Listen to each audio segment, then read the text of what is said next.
video' নকৰিবা বিচি order আছে আচলতে হৈছে কি এগৰাকী কৰ্মচাৰী মোক জেললৈ যাব লগা হ'ব পাৰে বুলি ভাবুকি কিয় দিলে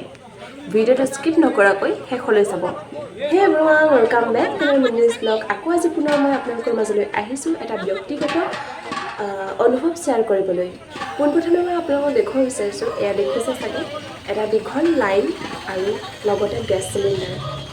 মানে আমি অপেক্ষা কৰি আছিলোঁ গেছ চিলিণ্ডাৰৰ আচলতে আপোনালোকে গমেই পায় খুব নাটনি হৈছে আমাৰ গেছ চিলিণ্ডাৰৰ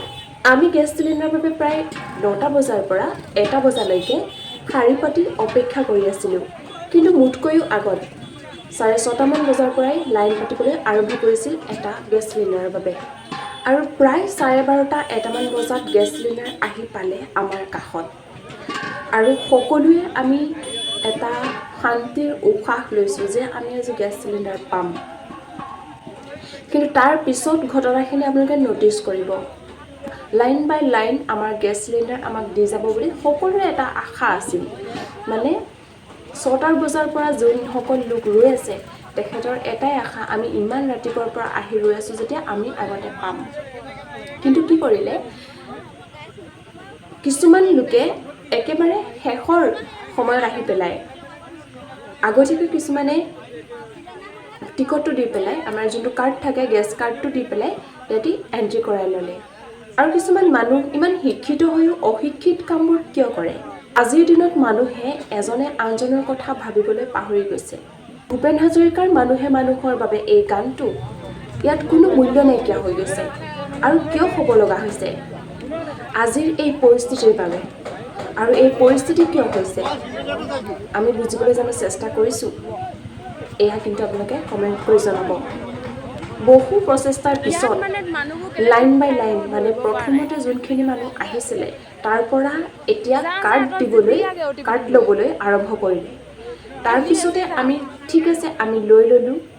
এটা এটাকৈ টিকট জমা কৰিলোঁ সকলোৱে জমা কৰাৰ পিছত যেতিয়া সকলোখিনি কাৰ্ড জমা ল'লে মানে যিমানটা চিলিণ্ডাৰ গাড়ীখনত লোড আছিলে সেইমতে কাৰ্ডখিনি জমা ল'লে আৰু জমা লোৱাৰ পিছত আমি চিলিণ্ডাৰ ল'বলৈ ৰৈ আছোঁ আৰু এটা এটাকৈ চিলিণ্ডাৰ যেতিয়া দি আছিলে মই জাষ্ট এটা মোৰ পাৰ্চনেল ভিডিঅ' ক্লিপছৰ বাবে এটা ক্লিপছ লৈছিলোঁ ভিডিঅ' ক্লিপছ লৈছিলোঁ আৰু তেতিয়া তাৰে কৰ্মচাৰী দুজনে মোক এজনে কিন্তু মোৰ কেমেৰাটো জাষ্ট অফ কৰি দিছে মই কোনো বেয়া পোৱা নাই তেখেতৰ কিবা এটা আনকমফৰ্টেবল হ'ব পাৰে কিন্তু মই ব্যক্তিগতভাৱে কাকো টাৰ্গেট কৰি সেই ভিডিঅ'টো বনোৱা নাছিলোঁ আৰু মই ৰাজহুৱা স্থানত যেতিয়া ভিডিঅ'টো বনাইছোঁ সেইটো মোৰ ৰাইটছ আছে যে মই ভিডিঅ' এটা বনাব পাৰোঁ কিন্তু এজন কৰ্মচাৰীয়ে গাড়ীত বহি থকা এজন কৰ্মচাৰী আপোনালোকে ন'টিছ কৰিবই চাগে ভিডিঅ'খিনি গাড়ীত বহি থকা যোনজন কৰ্মচাৰী সেইজনে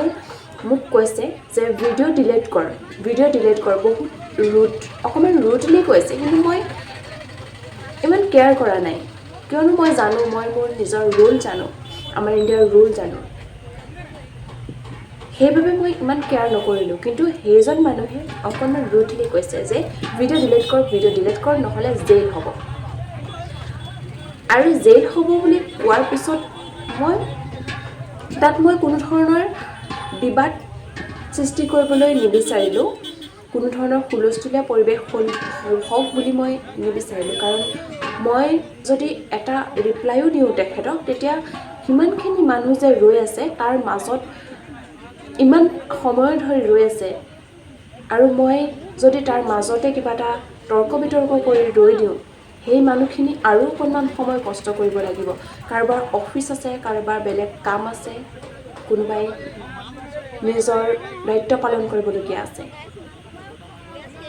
যিহেতু সেইবাবে মই মনে মনে তাৰ পৰা চিলিণ্ডাৰটো লৈ তাৰ নেক্সটটো কাৰ্ডে আছিল মোৰ আৰু সেই চিলিণ্ডাৰটো লৈ মনে মনে গুচি আহিলোঁ কিন্তু প্ৰশ্ন হ'ল ইয়াত যে সেই মানুহজনে মোক কিয় ক'লে যে এই ভিডিঅ'টো বনোৱাৰ কাৰণে মই জেইল যাব লাগিব মই তাত কি অপৰাধ কৰিলোঁ জেইল কিয় যায় মানুহে আৰু জেললৈ কিয় পঠায় মানুহে সেয়া আইন কি সেই মানুহজনে ইমানখিনি তাৰ জ্ঞান নাই সেইজনে যে মোক সৰু দেখি পেলাই এনেধৰণৰ কথা ক'লে কিন্তু তথাপিও কওঁ জেল কেৱল কোনো গুৰুতৰ অপৰাধৰ ক্ষেত্ৰতহে যাব পাৰি যেনে চৰকাৰী কামত বাধা দিয়া সুৰক্ষিত নিয়ম উলংঘন কৰি কাৰোবাৰ জীৱন বিপন্ন কৰা বা কাৰোবাক ব্লেকমেইল কৰা সেইখিনিতো মই তাত কৰা নাছিলোঁ জাষ্ট ব্যক্তিগতভাৱে মোৰ ব্যক্তিগত কামৰ বাবে এটা ভিডিঅ' ক্লিপছ লৈছিলোঁ তেন্তে সেয়া কোনো কাৰণতে অপৰাধমূলক কাম নহয় আৰু তাত কোনো ধৰণৰ ভিডিঅ' ক্লিপছ ল'ব নোৱাৰে বুলি কোনো ধৰণৰ বৰ্ড মেনশ্যন কৰা নাছিল তো মই মোৰ কাম কৰিছোঁ আপোনালোকে কমেণ্ট কৰি জনাব তেন্তে এনেধৰণৰ মন্তব্য কিয় দিলে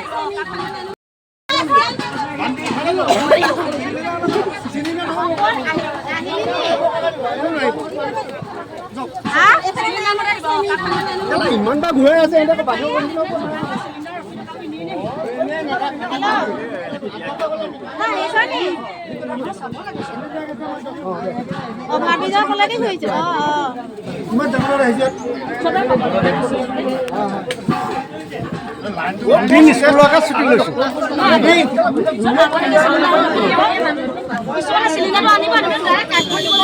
সেইকেইজন আকৌ দি আছে চব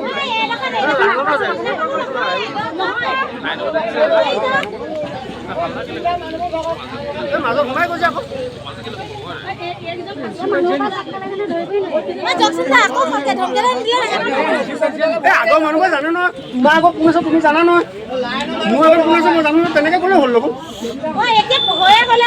সেইবোৰ পিছত অহা মানুহ হয় মোৰ আগত কোন আছে আপুনি জানে আপোনাৰ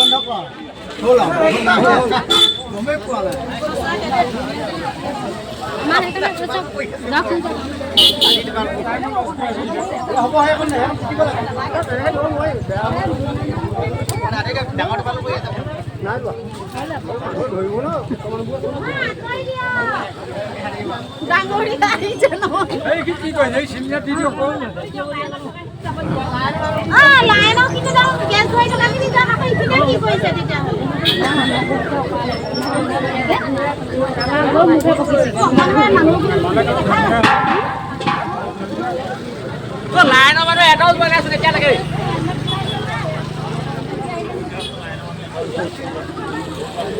হেল্ল' বাপু গৈছে নি